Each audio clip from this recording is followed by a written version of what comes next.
బంగారం కొనాలనుకునే వారికి good news. ఒక్క రోజులోనే ఈ భారీ తగ్గుదల నమోదైంది. అసలు ఈ భారీ తగ్గుదలకు కారణమేంటి? ఇంకా ధరలు తగ్గుతాయా? బంగారం కొనుగోలు చేయాలని ఎదురు చూస్తున్న వారికి ఈ రోజు ఊరటనిచ్చే వార్త వచ్చింది. గత కొన్ని రోజులుగా వరుసగా హెచ్చుతగ్గులు నమోదు చేసిన గోల్డ్ ధరలు ఈ రోజు మాత్రం భారీగా తగ్గాయి.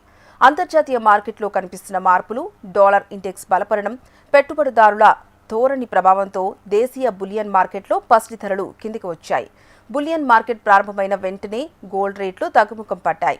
24 క్యారెట్ల స్వచ్ఛమైన బంగారం ధర 1,360 తగ్గి 1,45,260 రూపాయలుగా నమోదైంది. ఇక 22 క్యారెట్ల బంగారం ధర 10 గ్రాములపై 1,250 రూపాయలు తగ్గి 1,33,150 రూపాయలుగా ఉంది. ఇక వెండి ధరల విషయానికి వస్తే ఈ రోజు ఎలాంటి మార్పు కనిపించలేదు.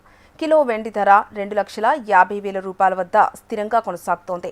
దీనికి ప్రధాన కారణాలు అంతర్జాతీయ మార్కెట్ పరిణామాలేనని నిపుణులు చెబుతున్నారు. ముఖ్యంగా అమెరికా డాలర్ బలపడడం, అంతర్జాతీయంగా పెట్టుబడిదారులు గోల్డ్ కంటే ఇతర ఆస్తుల వైపు మొగ్గు చూపడం, ప్రపంచ మార్కెట్లో రిస్క్ సెంటిమెంట్ మెరుగుపడడం వంటి అంశాలు గోల్డ్ ధరలపై ఒత్తిడి తీసుకొచ్చాయి. దీంతో అంతర్జాతీయ స్పాట్ గోల్డ్ ధరల్లో తగ్గుదల కనిపించగా దాని ప్రభావం దేశీయ మార్కెట్ పైన పడింది.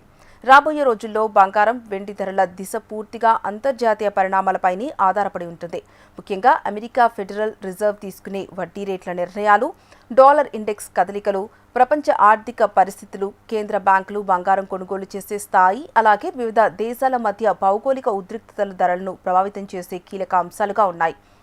ఒకవేళ అమెరికా డాలర్ మరింత బలపడితే లేదా వడ్డీ రేట్లు ఎక్కువ కాలం అధిక స్థాయిలో కొనసాగితే బంగారం ధరలపై మరింత ఒత్తిడి కొనసాగే అవకాశం ఉందని నిపుణులు చెబుతున్నారు.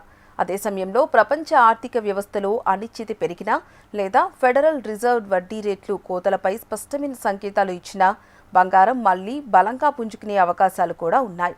అందుకే బంగారం కొనుగోలు చేయాలనుకునే వారు ఒకరోజు ధరలను మాత్రమే చూసి నిర్ణయం తీసుకోకుండా మార్కెట్ ట్రెండ్, అంతర్జాతీయ పరిస్థితులు, భవిష్యత్ అంచనాలను కూడా పరిశీలించడం మంచిదని నిపుణులు సూచిస్తున్నారు.